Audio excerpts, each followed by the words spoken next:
সুঠাম দেহের অধিকারী, স্বাস্থ্যের কোনো সমস্যা নাই, আর্থিক কোনো সমস্যা নাই, কিন্তু এর পরেও এই ভাইয়েরা রোজা রাখে না। হায় আফসোস। তো রোজা সকলের জন্য ফরজ। 5 ওয়াক্ত নামাজ যেমন আপনি আমার উপরে ফরজ, ঠিক তদ্রুপ ভাবে রমজানের রোজা রাখাও ফরজ। এটা অবশ্যই রাখতে হবে। যদি কোনো সমস্যা থাকে সেটা ভিন্ন কথা, কিন্তু সমস্যা ছাড়া আমি যদি রোজা ছেড়ে দেই আমাকে জাহান্নামে যেতে হবে, কারণ আল্লাহর ফরজ বিধান আমি লঙ্ঘন করলাম। রোজা রাখতে হবে। এই রমজান মাস আসতেছে, আমরা ব্যবসায়ী মানুষ, ব্যবসা করি বা চাকরি করি, আমরা যারা কোরআন পড়ি নাই, আল্লাহর রাস্তে আমি আমার মুরব্বী বাবারা, বিশেষ করে যারা কোরআন পড়েন না, তাদেরকে আমি উদাত্ত আহ্বান রেখে বলবো, সামনে রমজানের ব্যস্ততা কম থাকে, মেহেরবানি করে একটা সময় নির্ধারিত করে আপনি কোরআনের পিছনে লেগে যান, কোরআন শিক্ষার জন্য আপনি চেষ্টায় লেগে যান।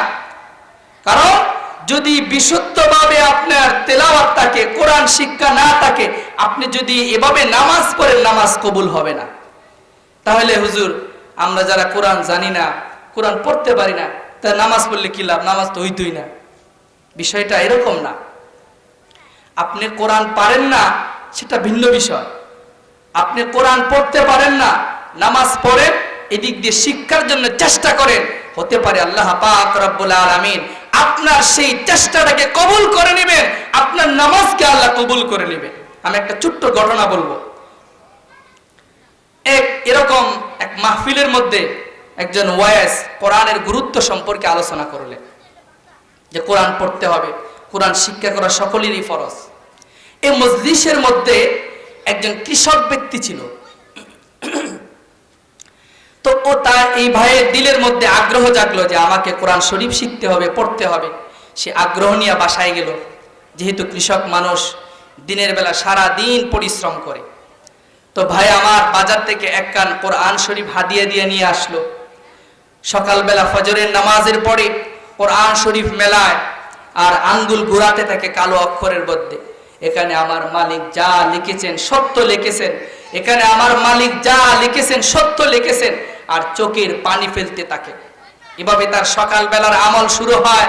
সারাদিন জমিনের মধ্যে চাষাবাদের কাজ করে রাত্রিবেলা যখন বাসায় আসে, খাওয়া দাওয়া করার পরে মহল্লার মধ্যে তালাশ নেয় যে কোনো একজন কোরআন পড়নে ওয়ালা পাওয়া যায় কিনা, যার কাছে সে কোরআন শিখতে পারবে। এভাবে তার কিছুদিন চলতে লাগলো আমল। হঠাৎ একদিন এই ভাইয়ের মৃত্যু হয়ে গেল। ইন্না লিল্লাহি ওয়া ইন্না ইলাইহি রাজিউন। এই কৃষক ভাইয়ের যখন মৃত্যু হয়ে গেল, মৃত্যু হয়ে যাওয়ার পরে মানুষ তার বাড়িতে ভিড় করছে, মানুষ তাকে দেখতে আসলো। তো এই দিক দিয়ে একজন মুসাফির রাস্তা দিয়ে হেঁটে যায়, যখন দেখলো একটা বাড়ির মধ্যে মানুষের সমাগম, খুব ভিড়, তো কৌতূহল নিয়ে সে বাড়িতে আসলো। লোকজনকে জিজ্ঞাসা করলো, ভাই কি ব্যাপার, আপনাদের বাড়িতে এত মানুষের সমাগম কেন? লোকেরা বলল, ভাই আমাদের একজন ভাই মারা গিয়েছে, তো এই ভাইয়ের যে জানাজার নামাজ পড়াবেন, কাফন দাফনের ব্যবস্থা করাবেন, এরকম কোনো ব্যক্তি আমাদের মাঝে নাই। হায় আফসোস। তখন মুসাফির বলল, ঠিক আছে, আপনারা তার গোসলের ব্যবস্থা করেন, কাফনের ব্যবস্থা করেন, আমি ইনশাআল্লাহ তার জানাজা দাফনের ব্যবস্থা করব ইনশাআল্লাহ। তো আলোচনা মোতাবেক ভাই জানাজা পড়ালেন। এই কৃষক ভাইকে কবরের মধ্যে রাখা হলো। কবরের মধ্যে রাখার পরে সবাই দাফন শেষ, বাসায় চলে আসলো।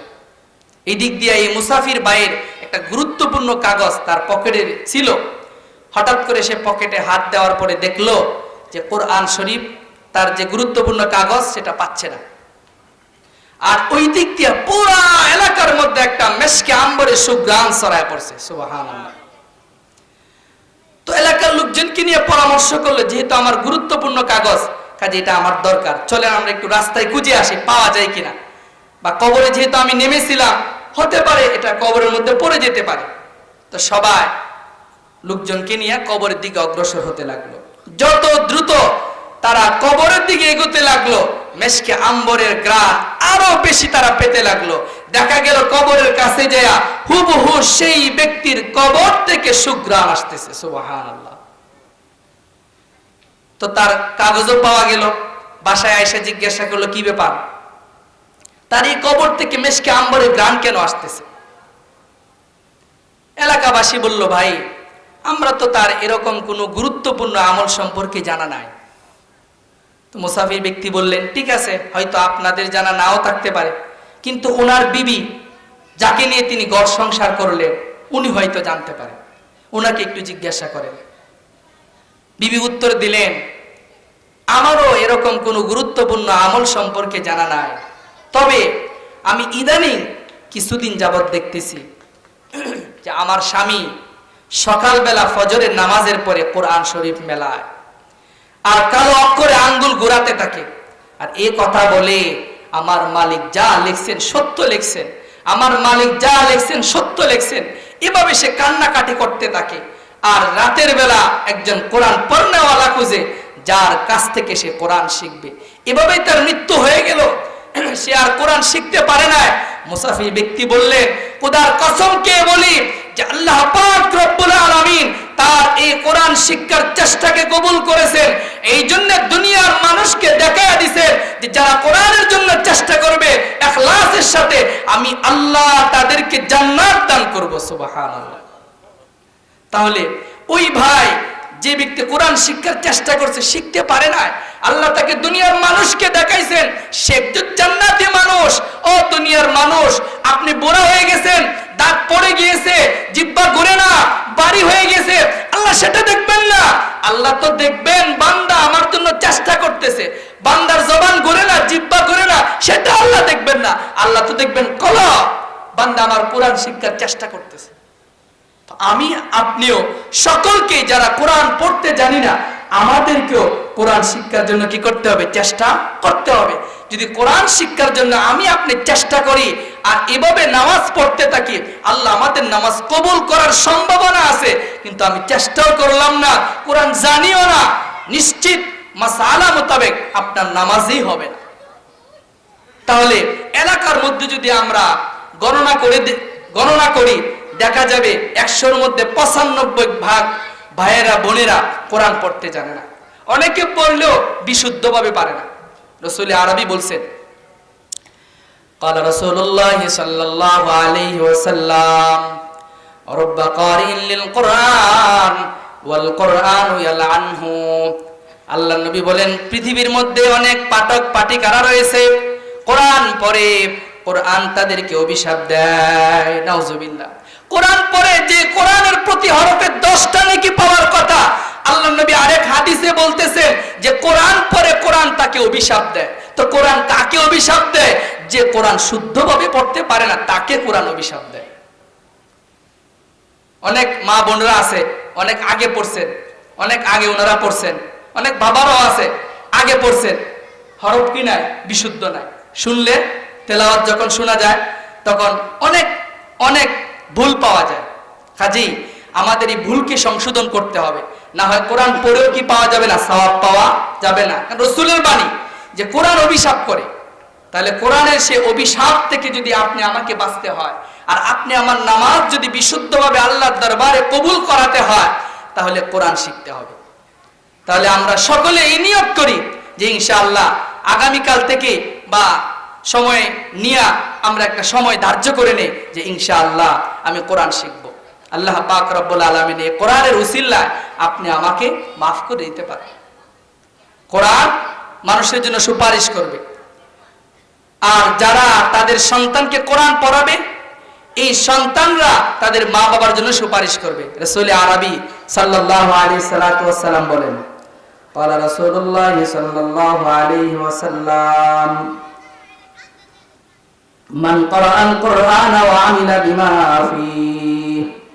আল্লাহ নবী বলেন, যে ব্যক্তি কোরআন পাঠ করলো, ওয়ামিলা বিমা ফিহি, কোরআন অনুযায়ী সে আমল করলো, উলবিসা ওয়ালিদান তাজান ইয়াউমাল কিয়ামাহ, কিয়ামতের ময়দানে সে কোরআন পড়নেওয়ালার মা বাবার মাথার মধ্যে একটা রাজকীয় তাজ মুকুট পরাবেন। সুবহানাল্লাহ। আল্লাহ নবী বলেন, যার সন্তান কোরআনের হাফেজ হবে, এই কোরআনে হাফেজের মা বাবার মাথার মধ্যে আল্লাহ পাক রব্বুল আলামিন একটা রাজকীয় মুকুট পরাবেন।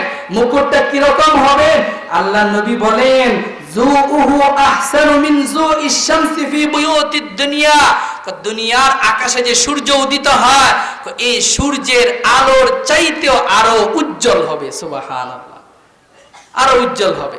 তাহলে আপনি আমার সন্তানকে যদি আমরা কোরআনের হাফেজ বানাই, আপনি আমার সন্তানকে যদি, মেয়েকে যদি হাফেজা বানায়, তাহলে এই মেয়ে আর এই ছেলের উসিলায় আল্লাহ পাক রব্বুল আলামিন আমাদের মাথায়, আপনাদের মাথায় কি পরাবেন? রাজকীয় মুকুট পরাবেন। সাহাবায়ে কেরাম মনে করে আল্লাহ নবী বললেন, ফামা যন্নুকুম বিল্লাযী আমিলা বিহাদা। ও আমার সাহাবায়ে কেরাম, তোমাদের কি ধারণা যে নিজে হাফেজ হবে তাকে কি দেওয়া হবে? সুবহানাল্লাহ। তাহলে যে আমার সন্তানটা কোরআনের হাফেজ হবে, যে আমার মেয়েটা হাফেজা হবে, তাকে যে আল্লাহ কি পুরস্কার দিবেন সেটা তো বলাই কি জানা, বলা উপেক্ষা রাখে না। অন্য হাদিসের মধ্যে আসছে যে কিয়ামতের ময়দানে কোরআন পড়নেওয়ালাকে বলা হবে, ইকালু লি সাহিবিল কোরআন, কোরআন পড়নেওয়ালাকে বলা হবে তুমি তিলাওয়াত করতে থাকো, তিলাওয়াত করতে থাকো, তোমার মঞ্জিল হবে তিলাওয়াতের শেষ আয়াত, আর যে পর্যন্ত তুমি তিলাওয়াত করবা সেই মঞ্জিলে মাকসাদে হবে তোমার সম্মান। মানে আপনার সন্তান হাফেজে কোরআন, কোরআনের মধ্যে প্রায় ৬৬৬৬টা আয়াত আছে, যে হাফেজে কোরআন হবে আল্লাহ পাক রব্বুল আলামিন সেই হাফেজে কোরআনকে ৬৬৬৬ তালা বিশিষ্ট একটা ভবন দান করবেন। সুবহানাল্লাহ। দুনিয়ার ভবন তো ইট পাথর দিয়ে বানানো হয়, আর জান্নাতের ভবন হবে, জান্নাতের ভবন হবে হীরা, মণি, মুক্তা, স্বর্ণের। সুবহানাল্লাহ। তাহলে আপনি আমার সন্তানকে হাফেজে কোরআন বানায়, কোরআন শিখায়, অন্তত পক্ষে হাফেজে কোরআন যদি নাও বানান তো অন্তত পক্ষে কোরআন শিখান, কোরআন শিখান, কোরআন শিখায় এরপরে আপনি ডক্টর বানান, এরপরে আপনি ইঞ্জিনিয়ার বানান, কোনো আপত্তি নাই।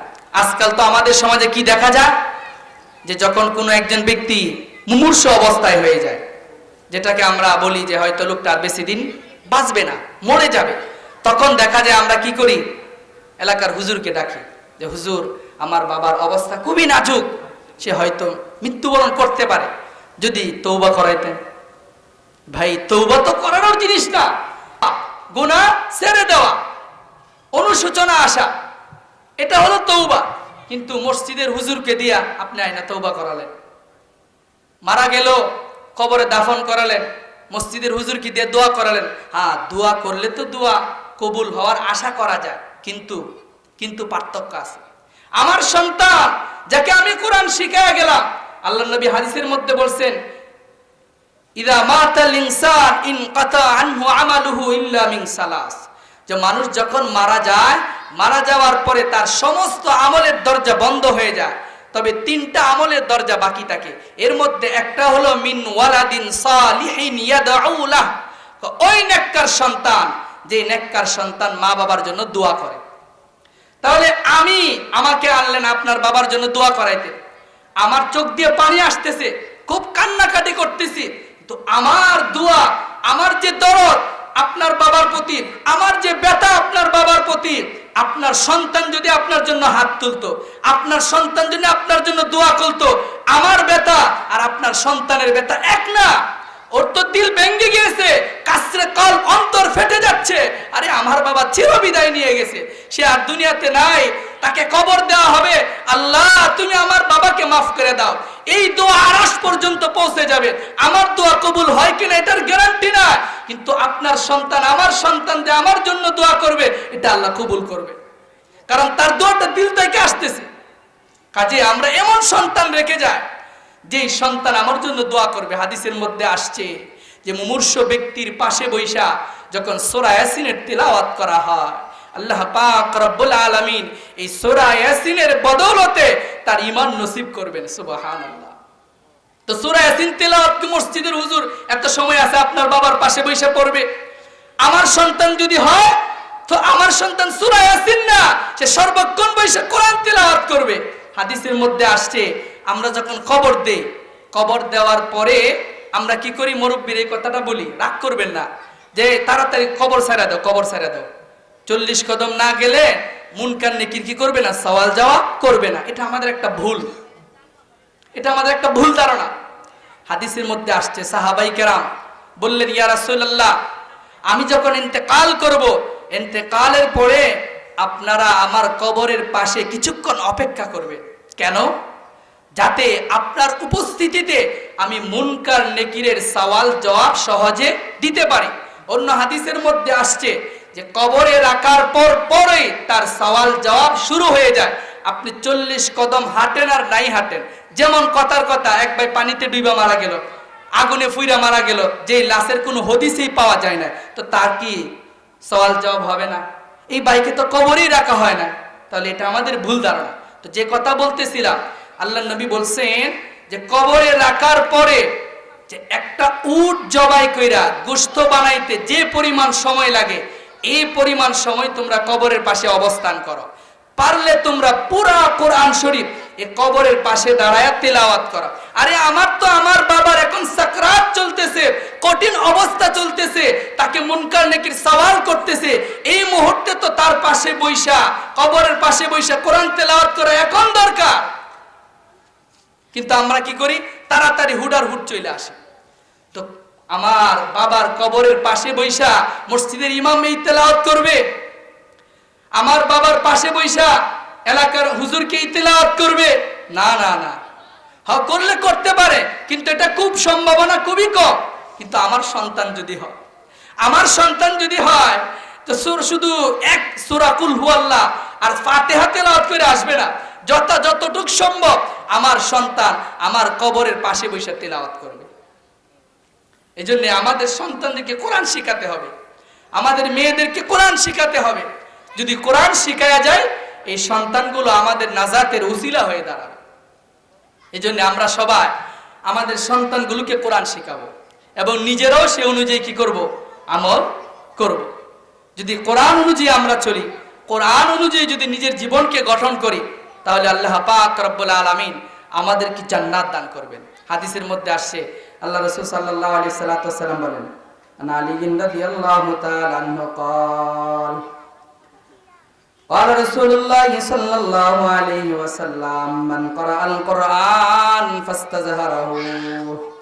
আল্লাহ নবী বলেন, যে ব্যক্তি কোরআন পাঠ করলো, ফাআহাল্লা হালালাহু, কোরআনের হালালকে হালাল মানলো, ওয়া হাররামা হারামাহু, কোরআনের হারামকে হারাম জানলো, আদখালাহুল্লাহুল জান্নাহ, আল্লাহ তাকে জান্নাতে প্রবেশ করাবেন।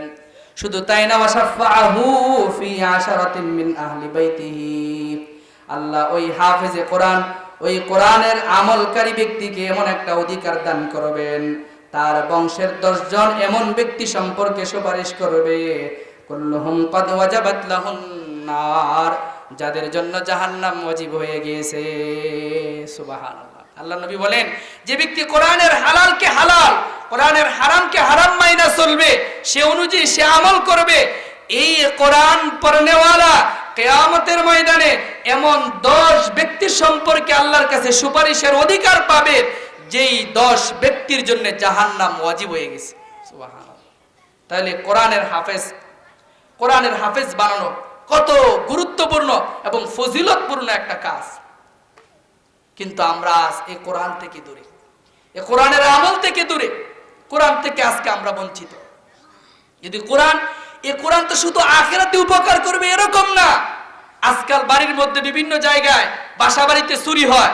হাদিসের মধ্যে আসছে, যেই ব্যক্তি নিয়মিত বাসার মধ্যে আয়াতুল কুরসি তিলাওয়াত করবে, আল্লাহ পাক রব্বুল আলামিন তার সমস্ত সম্পদের হেফাজত করবেন। সুবহানাল্লাহ। এই কোরআন তো আমার জন্য আখিরাতে তো আছেই, দুনিয়ার মধ্যে আমার জান মালের নিরাপত্তা দিচ্ছে। কিন্তু এই কোরআন আমরা আজকে পড়তেছি না, এই কোরআন শিক্ষার জন্য আজকে আমরা চেষ্টা করতেছি না। কাজেই আমাদের সকলকে এই ভুল থেকে বের হয়ে আসা উচিত যে চিরকাল এই দুনিয়ার মধ্যে আমি থাকবো না। আমার বাবা ছিল, আজকে আমি আসি। আমার দাদা ছিল, আজকে আমি আসি। একদিন আমার দাদা যেমন চলে গিয়েছে, আমাকেও চলে যেতে হবে। আমার বাবা যেমন চলে গিয়েছে, আমাকেও চলে যেতে হবে।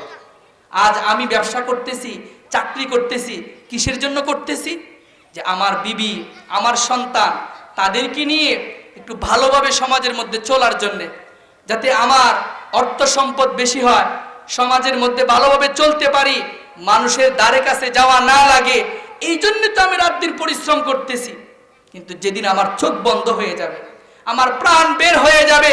এই যে রাত দিন পরিশ্রম করে সম্পদ কামালাম, এত কিছু আমি আমার সন্তানের জন্য করলাম, এত কিছু আমি আমার বিবির জন্য করলাম, যে রাত্রিতে আমি মারা যাব, এই রাত্রিতে আমার সহধর্মিনী আমার বিবি আমার পাশে থাকবে না, আমার স্বামী আমার পাশে থাকবে না, আমার আদরের সন্তান আমার পাশে থাকবে না।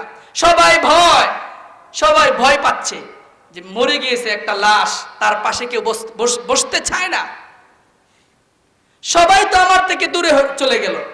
তাহলে কেন, কিসের জন্য এত কিছু সব বিসর্জন দিলাম, যা কিছু আমার কোনো কাজেই আসলো না।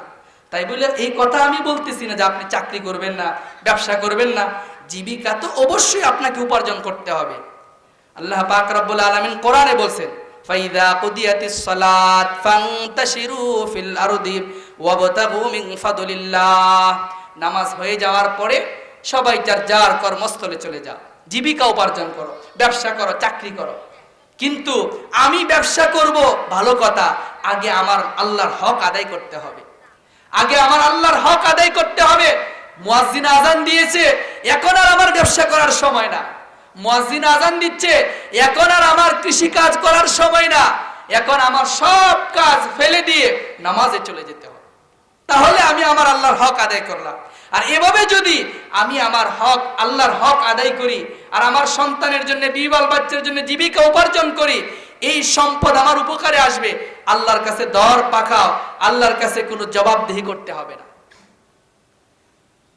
আমি আমার সন্তানকে সব শিক্ষায় শিক্ষিত করলাম, ব্যবসা শিখালাম, সবকিছু শিখালাম, কিন্তু কোরআন শিখালাম না। কিয়ামতের ময়দানে আমার এই আদরের সন্তান আমার বিরুদ্ধে মামলা দায়ের করবে। আল্লাহ পাক রব্বুল আলামিন বলেন, ওয়া আতা'না সাদাতানা ওয়া কুবারানা ফাদাল্লুনা সাবিলা। কিয়ামতের ময়দানে সন্তান অভিযোগ করবে, আল্লাহ, আমাকে আমার বাবা ইঞ্জিনিয়ার বানাইছিল, কোরআন পড়ায় নাই। বাবা, আল্লাহ, আমার বাবা আমাকে পুলিশ বানাইছে, কিন্তু কোরআন পড়ায় নাই। আল্লাহ, আমার বাবা আমাকে অনেক সম্পদ দিছিল ঠিকই, কিন্তু কোরআন পড়ায় নাই। কাজে আল্লাহ, আপনি দ্বিগুণ শাস্তি দান করেন আমার মা বাবাকে। আতিহিম দিউফাইনি মিনাল আযাব। কিয়ামতের ময়দানে এই আমার আদরের সন্তানই বলবে, আমি যদি আমার সন্তানের হক কোরআন না পড়ায় থাকি, আল্লাহ আমার বাবাকে দ্বিগুণ শাস্তি দান করো। কেন? কারণ সে আমাকে সব শিক্ষা দিছিল, সম্পদ দিছিল, কিন্তু কোরআন পড়ায় নাই, কোরআন পড়ায় নাই। কাজেই এই আমার সন্তানের মামলা থেকে নিষ্পত্তি পেতে হলে, মুক্তি পেতে হলে আমার সন্তানকে কোরআন পড়াতে হবে। কোরআন পড়ানোর পরে এবার আপনি যা ইচ্ছা, যেই শিক্ষায় শিক্ষিত করার, যে ব্যবসা বাণিজ্য শিখাবার শিখান, কোনো আপত্তি নাই। তাহলে কোরআন আমাদের সকলের জন্য ফরজ। তালাবুল ইলমি ফারিদাতুন আলা কুল্লি মুসলিম, সকলের উপরে ফরজ। আলহামদুলিল্লাহ, এখন তো আশপাশে মাদ্রাসা আছে, এই যে আপনাদের পাশেই মাদ্রাসা আছে, জানে জাহান মাদ্রাসা, এখানে আমাদের সন্তানদেরকে ভর্তি করে দেয়। প্রাথমিক শিক্ষাটা আমি কোরআন পড়াই, এরপরে আপনি যে শিক্ষায় শিক্ষিত করেন, কোনো কি নাই, আপত্তি নাই। তো কোরআন আপনি আমার জন্য দুনিয়াতেও উপকারী, আর কোরআন আপনি আমার জন্য আখিরাতে তো জান্নাতের কি হবে, সুপারিশকারী হবে। রাসূল আরবি সাল্লাল্লাহু আলাইহি সাল্লাম বলেন, কিয়ামতের ময়দানে কোরআন কি করবেন, সুপারিশ করবেন। ইয়াকুলু রাব্বু তাবারাকা ওয়া তাআলা মান শাগালাহুল কুরআনু আন যিকরি ওয়া মাসআলাতি। আল্লাহর নবী বলেন, হাদিসে কুরসির মধ্যে আসছে, আল্লাহ তাআলা বলেন, মান শাগালাহুল কুরআন, কোরআন যাকে বিরত রেখেছে, আন যিকরি ওয়া মাসআলাতি, আমার জিকির থেকে, আমার কাছে দোয়া প্রার্থনা থেকে, আতাইতুহু আফজালা মা উতিয়াস সাইলিন, আমি আল্লাহ পাক রব্বুল আলামিন তাকে যেই ব্যক্তি প্রার্থনা করে যা না পায় এর চাইতেও বেশি দান করব। সুবহানাল্লাহ। যে সৌভাগ্যশীল যে উম্মতের উপরে কোরআনকে নাজিল করা হবে। ফেরেশতারা এই তেলাওয়াত শুনে তারা আবির্ভূত হয়ে গিয়েছেন, তারা আবেগ আপ্লুত হয়ে গিয়েছেন, আর এই উম্মতের জন্য তারা বলতেছেন তারা ধন্য। আপনি আমাদেরকে ফেরেশতারা ধন্য বলতেছেন যে কোরআন আমাদের উপরে নাজিল করা হয়েছে, কিন্তু আজ আমরাই সেই কোরআন থেকে দূরে, আমরা এই কোরআন থেকে আজকে বঞ্চিত। কোরআন তিলাওয়াত আমরা করি না, কোরআন তিলাওয়াত আমরা শিক্ষা করি না। এরপরে কি বললেন, ওয়াতুবা লিআজওয়াফিন তাহমিলু হাযা, ফেরেশতারা বললেন ওই উদর, ওই বক্ষ ধন্য সৌভাগ্যশীল, তাহমিলু হাযা, যে কোরআনকে ধারণ করবে, ওয়া তুবা লিআলসিনাতিন তাতাকাল্লামু বিহাযা, ফেরেশতারা বললেন ওই জবান ধন্য, যেই জবান দিয়ে এই কালামে পাকের তেলাওয়াত করবে। সুবহানাল্লাহ, ফেরেশতারা বলতেছেন ওই জবানও ধন্য, যেই জবান এই কালামে পাকের তিলাওয়াত করবে। তাহলে আমি আপনি যে ধন্য হব, ফেরেশতারা যে বক্তব্য দিলেন তার বক্তব্য অনুযায়ী আমরা যে সৌভাগ্যশীল হব, কিভাবে হব? আমি তো কোরআনই পড়তে পারি না, আমি তো কোরআন বিশুদ্ধভাবে তেলাওয়াতই করতে পারি না, তো আমি কিভাবে ধন্য হব? তাহলে আমাকে আগে কি করতে হবে? কোরআন তেলাওয়াত শিখতে হবে। এই কোরআন তেলাওয়াত শিক্ষা করা আপনি আমার সকলের জন্য ফরজ, সকলের জন্যই ফরজ। রাসূল আরবি সাল্লাল্লাহু আলাইহি সাল্লাম বলেন, আন ইবনে ওমর রাদিয়াল্লাহু তাআলা আনহুমা قال قال رسول الله صلى الله عليه وسلم, আব্দুল্লাহ ইবনে ওমর থেকে বর্ণিত, আল্লাহর নবী বলেন, লা হাসাদা ইল্লা আলা ইসনাইন, হিংসা করা জায়েজ নাই, তবে যদি জায়েজ থাকতো, ইল্লা আলা ইসনাইন, দুই ব্যক্তির জন্য হিংসা করা জায়েজ থাকতো। হিংসা করা জায়েজ নাই, যদি থাকতো, হিংসা যদি করা জায়েজ থাকতো, তো দুনিয়ার মধ্যে দুই ব্যক্তি হিংসা করতে পারতো। সেই দুই ব্যক্তিকে আল্লাহর নবী বলেন, রাজুলুন আতাহুল্লাহুল কোরআন, এক প্রথম ব্যক্তি হলো ওই ব্যক্তি যাকে আল্লাহ কোরআন দান করেছেন, কোরআনের ইলম দান করেছেন, যাকে আল্লাহ কোরআন দান করেছেন, কোরআনের ইলম দান করেছেন, ফাহুয়া ইয়াকুমু বিহি আনা আল-লাইলি ওয়া আনা আন-নাহার, আর সেই কোরআন পড়নেওয়ালা রাত দিন কোরআন তেলাওয়াত করে, যাকে আল্লাহ কোরআনের ইলম দান করেছেন। আর ওই ব্যক্তি কোরআন শিখা রাতেও কোরআন তেলাওয়াত করে, রমজানে তারাবির মাঝে কোরআন তেলাওয়াত করে, রোজা রাইখা সারাদিন পরিশ্রম, এরপরেও সে কোরআন কি করে না? তেলাওয়াত ছেড়ে দেয় না। আলহামদুলিল্লাহ, এই আমলটার ক্ষেত্রে দেখা যায় বিশেষ করে আমাদের মহিলারা, মা বোনরা রমজান আসলেই দেখা যায় ওনারা প্রতিযোগিতায় লেগে যায় যে কে কয়খান খতম কোরআন শরীফ করতে পারে, একটা প্রতিযোগিতায় লেগে যায়, যেটা আমাদের পুরুষের মধ্যে কম। কেউ রাগ করবেন না, তো আসলে কিন্তু বাস্তবতা এরকম, আমরা পুরুষরা যারা আছি মহিলাদের তুলনায় কিন্তু আমাদের তেলাওয়াত কম হয়। রমজান মাস আসলে ওনারা একবার সবাই যারা কোরআন পড়তে পারে, এবার তার তিলাওয়াত বিশুদ্ধ না শুদ্ধ এটা ভিন্ন বিষয়, কিন্তু সবাই চেষ্টা করে যে রমজানে আমি 3 কান কোরআন খতম দিব, 2 কান 5 কান, একটা প্রতিযোগিতা তাদের মধ্যে যে আমাকে কোরআন পড়তেই হবে। কিন্তু পুরুষদের এটা তুলনামূলক কম, পুরুষরা পড়ে না এটা আমি বলি না, পড়ে, তবে মহিলাদের তুলনায় কম। তো আল্লাহর নবী বলতেছেন যদি হিংসা করা জায়েজ থাকতো, তাহলে ওই কোরআন পড়নেওয়ালা যে রাত দিন কোরআন পড়ে সে সমাজের মধ্যে হিংসা করত, কিন্তু হিংসা করা জায়েজ নাই। আল্লাহর নবী বলছেন যদি কেউ হিংসা করে সেই হিংসুক জান্নাতে যেতে পারবে না, নাউজুবিল্লাহ।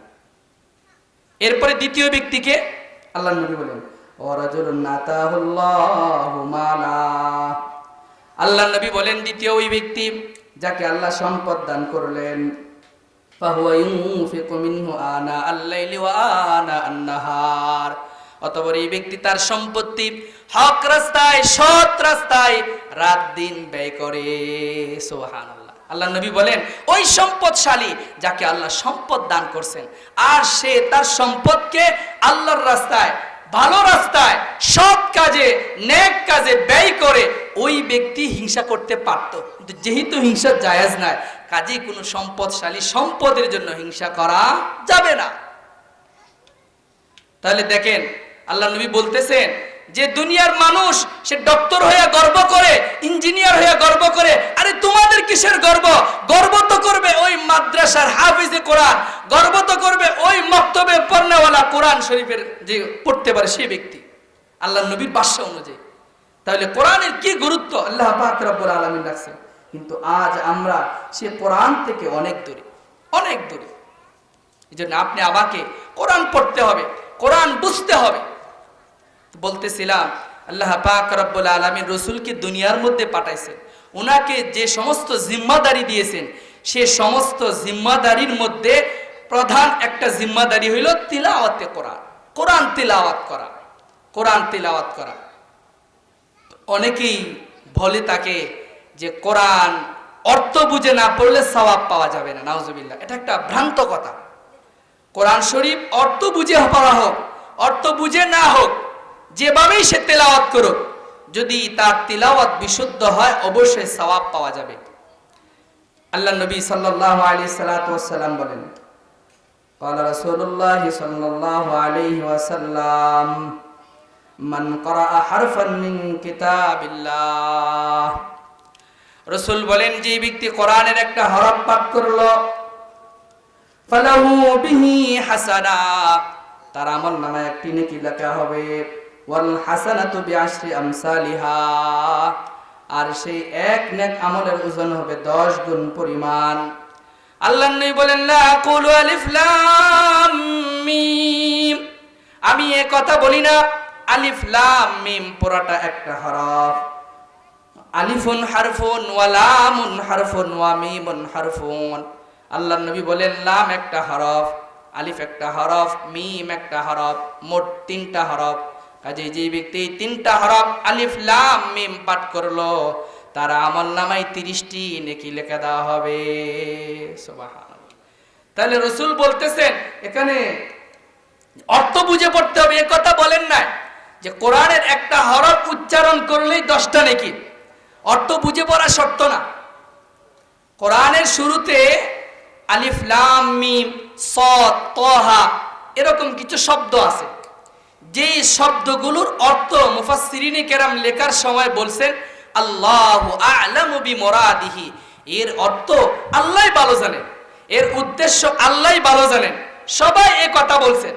তাহলে যদি কোরআনের শুরুতে যে সমস্ত শব্দের অর্থ মুফাসসিরিনে কেরাম না বলতে পারেন না, অর্থ জানেন না, তাহলে কি এই যে শব্দগুলো আল্লাহ তাআলা কোরআনে ব্যবহার করলেন, এগুলো কি নিরর্থক ব্যবহার করেছেন? এগুলি কি অনর্থক ব্যবহার করেছেন? অবশ্যই আল্লাহ তাআলা আমাদের উপকারের জন্যই ব্যবহার করেছেন। তাহলে কোরআন বুঝে পড়লেও সওয়াব পাওয়া যাবে, বুঝে না পড়লেও সওয়াব পাওয়া যাবে। তাহলে আমাদের কি করতে হবে?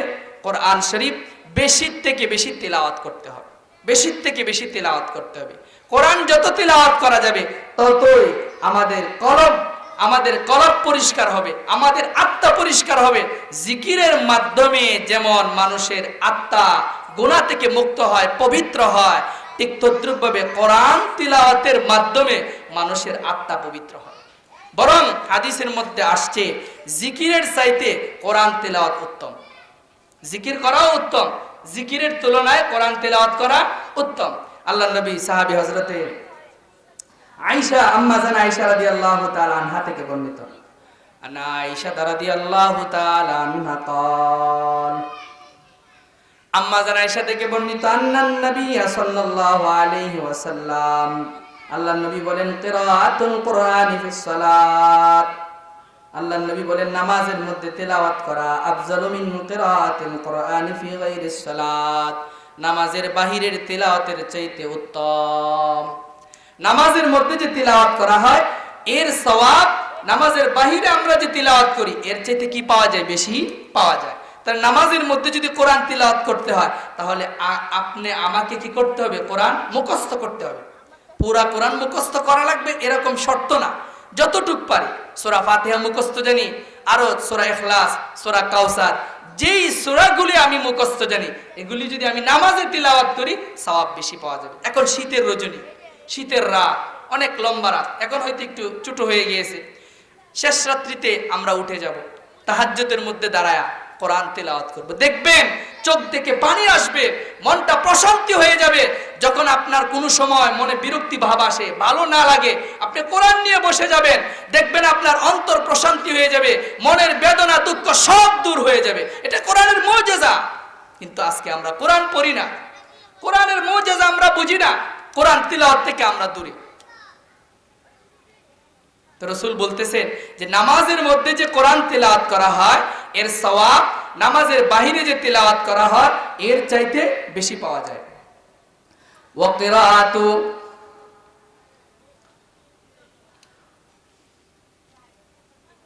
ওয়া আফজালু মিনাত তাসবিহ, আল্লাহর নবী বলেন আর নামাজের বাহিরে যে কোরআন তেলাওয়াত করা হয় আফজালু মিনাত তাসবিহি ওয়াত তাজকির, নামাজের বাহিরে যে তাসবিহ জিকির আজকার করা হয় এর চাইতে উত্তম।